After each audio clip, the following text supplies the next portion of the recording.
안녕하세요. 이요한나입니다. 토머스 머튼의 시간, 일기로 읽는 토머스 머튼의 전기 제6부 고독과 자유를 탐험하다 페이지 462쪽부터입니다. 1966년 6월 2일 에미 신시내티에서 돌아온 화요일 이후 몇 번 전화 통화를 했는데 그중 오늘 통화 내용이 가장 좋았다. 우리는 점점 더 깊이 사랑에 빠지고 있다. 그녀는 내게 이탈에 대한 시점까지 도전해 왔다.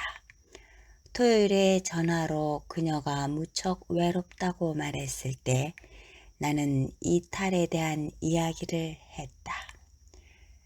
그러나 사랑에 빠져 있으면서 이탈을 이야기하는 것은 모순이다.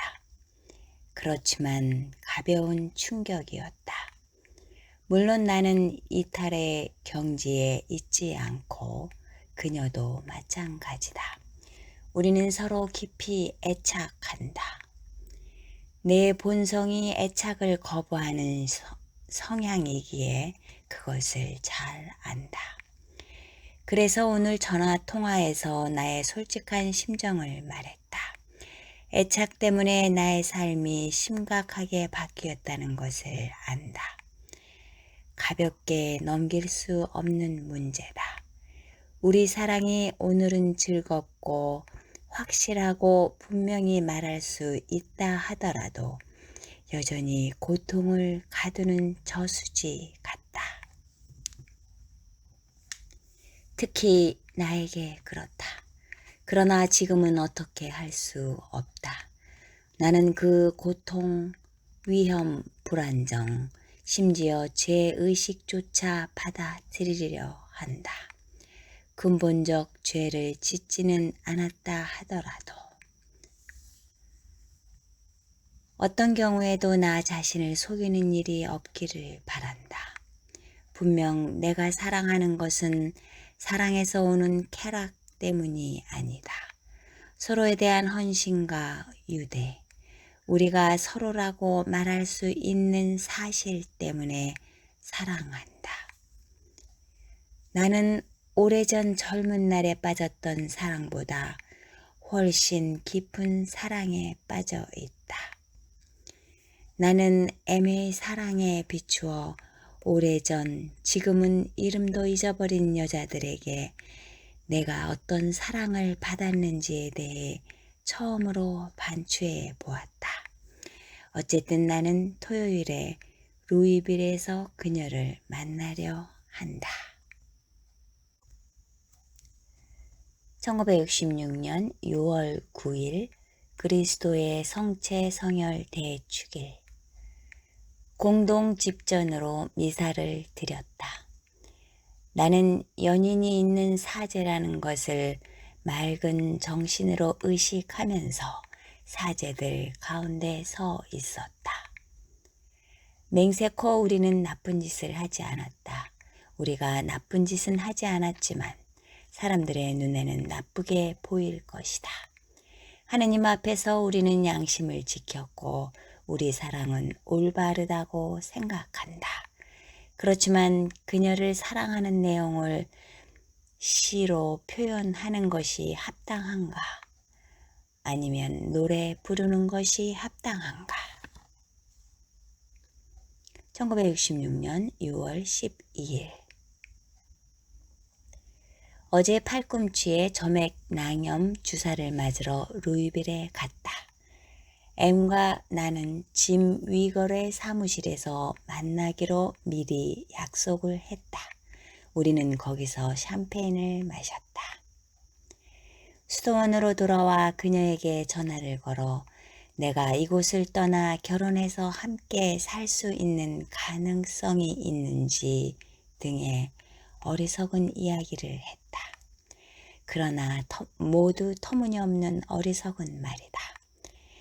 사회는 우리를 위해 어떤 자리도 내주지 않을 것이다. 그리고 나는 세상과 맞서 싸울 배짱도 없다. 어쨌든 나는 진짜 결혼 생활을 바라지 않는다. 나는 내가 택한 서원 생활을 바란다. 오늘 아침 잠에서 깨어난 후 나는 자기 혐오나 죄의식에 사로잡혀 있는 것보다 현실적으로 무엇인가를 해야 함을 깨달았다. 우리의 관계가 지속될 수는 없다. 나는 내가 택한 삶을 살기 위해 구체적으로 노력해야 한다. 그래도 나는 그녀를 사랑한다. 1966년 6월 14일 어제 수도원장 신부님이 은수자의 집에 왔다. 어젯밤 M에게 전화를 걸려고 당가 사무실에 내려갔다. 클레멘트 수사님이 있었다. 클레멘트 수사님은 내가 M과 한 전화 통화 내용을 게이트하우스에 있는 어느 수사님이 엿듣고 제임스 원장 신부님께 전했다고 알려주었다. 목요일 밤 아니면 토요일 아침에 전화는 최악이었다. 그가 나와 M의 관계에 대해 얼마나 알고 있는지는 모르지만 지금 무척 화가 나 있고 곧 질책이 있을 거라는 사실은 알고 있다. 잘못 행동했고 어리석었음을 인정한다. M을 진정 사랑한다면 조금 더 신중하고 조심스럽게 행동했어야 했다. 그러나 나의 시간이 제한되어 있고 그녀는 나를 너무 사랑하기에 내가 할 수 있는 응답을 해주고 싶었다. 이제 분명 이것으로 끝이다. 나는 한 번 더 그녀에게 전화를 했다. 그녀는 침울했고 나도 그랬다. 그녀가 말했다. 저는 신부님의 전화를 기다리면서 일이 잘못되는 매우 끔찍한 느낌을 받았어요. 우리가 다시 만날 수 있을까요? 신부님 없이 저는 어떻게 해요? 부당해요. 비인간적이에요. 그러나 우리는 예상했다. 우리의 솔직한 대화가 그대로 보고되었다면 매우 나쁜 결과가 나올 것이다. 수도원장이 아는 것은 하느님도 아신다. 곧 수도원장 신부님이 얼마나 알고 있는지 알게 될 것이다.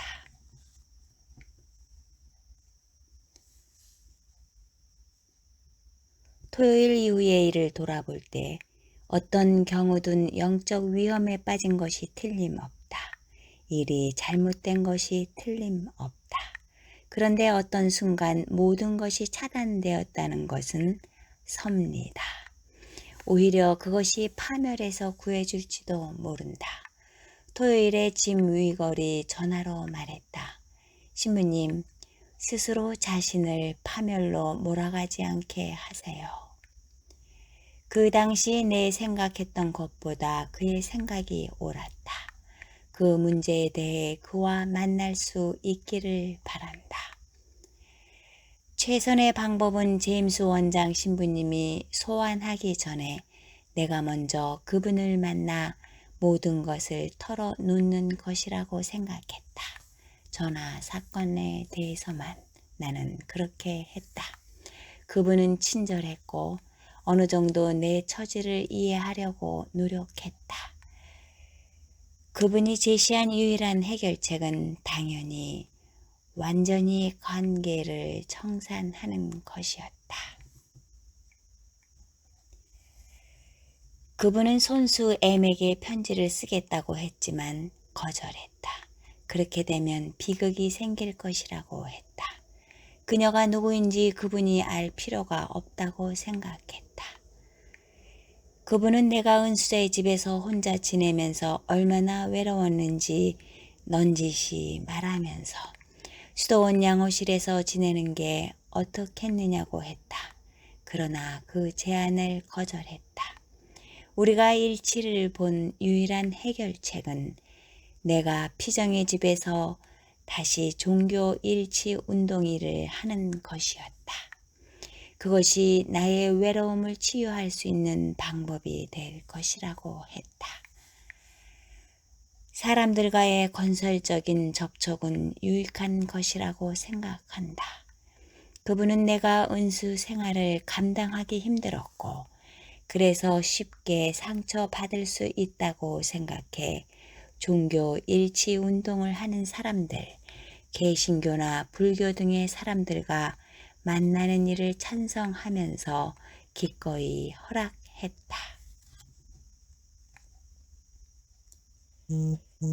이제 새로운 방식과 새로운 언어로 새 책을 쓰게 될 것이다. 이제 죽은 모든 것, 잘못된 삶에 속하는 모든 것과 내가 무슨 상관이 있는가? 가장 뚜렷하게 기억하는 것은 나와 M이 오랫동안 깊이 포옹하고 입맞춤을 하고 말한 것이다. 적어도 이것이 실제라는 것에 대해 하느님께 감사하기 바랍니다.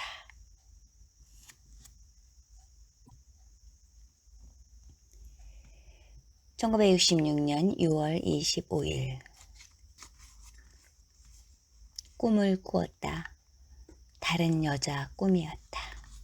나는 그녀와 데이트를 하기로 했는데 그녀는 병원에 있었다. 나는 그녀의 어머니와 이야기를 하고 있었다. 몸집이 몹시 컸다. 그녀의 어머니는 우리에 대해 별로 관심이 없었다. 그때 누군가 병원에 가서 그녀를 만나자고 했다. 나는 내면을 일깨우는 깊은 흥미와 사랑을 느꼈고 그녀를 보게 되면 우리 안에 친밀한 관계를 깨닫게 될 것 같았다. 그리고 잠에서 깼다. 나는 생각했다. 왜 M이 아니고 다른 여자일까? 다시 의식적으로 M에 대해 생각하기 시작했다. 약간의 죄의식이 들었다. 무슨 꿈인가? 꿈속에서 짙은색 찔레꽃과 밝은색 장미꽃이 엉킨 덩굴을 본다. 매우 아름다운 분홍 장미 한 송이에 시선을 모은다. 장미는 빛을 내며 밝아진다. 나는 그 꽃잎의 부드러운 감촉을 느낀다. 장미꽃 뒤로 어머니가 나타났다 사라진다. 이어서 다른 장소가 나타난다. 어느 날 병원에서 산책을 하려고 밖으로 나가는데 학생 간호사가 다가온다. 나는 매우 냉담하고 무례하게 그녀를 대한다.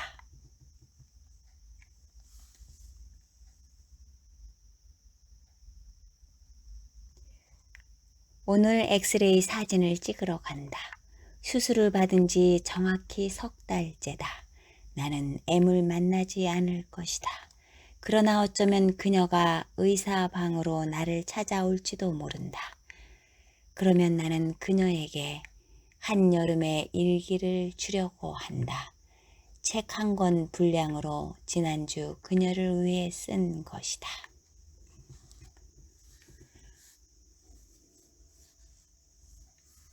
(1966년 6월) M을 위한 한여름의 일기에서 발췌.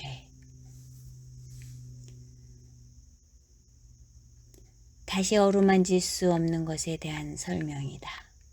M을 만나기 이전의 나로 돌아가는 것은 불가능하다. 이전의 삶은 의복에 지나지 않을 뿐 더 이상 존재하지 않는다. 소외와 걱정, 의도된 선입견이라는 의복, 그것이 어떤 것인지조차 정확히 기억하지 못한다. 일종의 시적인 광신이며 내적으로 정직하고자 하는 의도다. 무엇보다 사람들과 다른 존재가 되려는 고집이다. 나는 더 이상 이런 것들이 무엇을 뜻하는지, 그 반대의 것들은 무엇을 의미하는지 모른다. 나는 이것과 반대되는 것으로 가려는 것이 아니다. 나는 어느 곳으로도 가지 않는다. 나는 존재라는 의복을 입고 있기에 존재한다. 어쩌면 적당한 때 지금 입고 있는 의복에다 다른 의복을 입게 될 것이다. 그렇게 하는 것이 유리잔을 넣을 만큼은 아니지만 얼음 조각이 들어갈 만큼 주둥이가 넓은 마멀레이드 잼을 넣는 항아리에서 그리스도교 형제들의 브랜디를 꺼내 마시며 둘러앉아 있는 것보다 나을 것이다.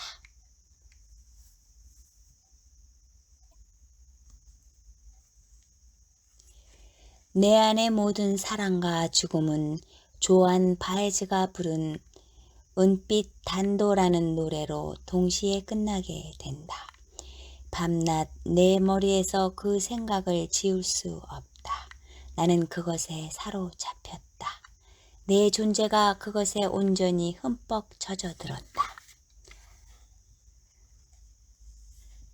1966년 6월 19일 토요일 늦은 시각.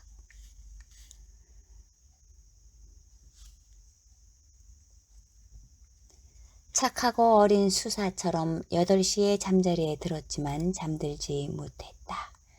팔과 허리가 아프고 머리는 텅 빈 느낌이고 마음은 어둡고 황량하다. 누워서 생각했다. 그리고 점점 더 깊이 생각에 빠졌다. 비록 엠이 그 장소에 가지 못했고 어둠 속에서 그곳을 쉽게 찾을 수 없겠지만 결국은 여기에서 빠져나가는 길을 찾게 될 것이다. 가만히 문 두드리는 소리가 나고 문을 열자 현관 앞에 엠이 서 있다면 어떻게 할 것인가. 더 이상 견딜 수 없어 일어나 옷을 입고 주변을 서성이기 시작했다. 한순간 수도원에 가서 다시 몰래 당가 사무실에서 전화를 걸고 싶은 욕망에 사로잡혔다. 그러나 지금 그녀가 어디 있는지 모른다. 루이빌에 있는지 아님 다른 곳에 있는지. 어쩌면 주말에 고향에 갔는지도 모른다. 나는 그녀가 무엇을 하는지도 모르고 알아낼 방법도 없다. 현관 밖으로 나갔다. 아무도 없다. 고요만 흐른다. 개똥벌레만 가득한 숲에는 깊은 정적이 흐른다. 별들.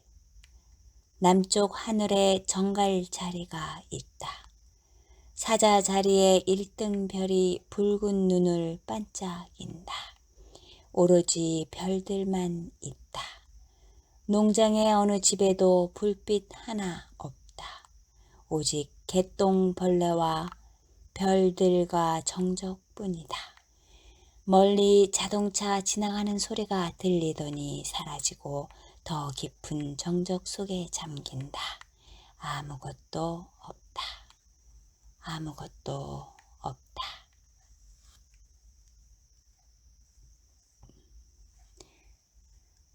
자동차가 지나가면 왠지 이방인이 된 듯한 묘한 느낌을 받을 때가 있다.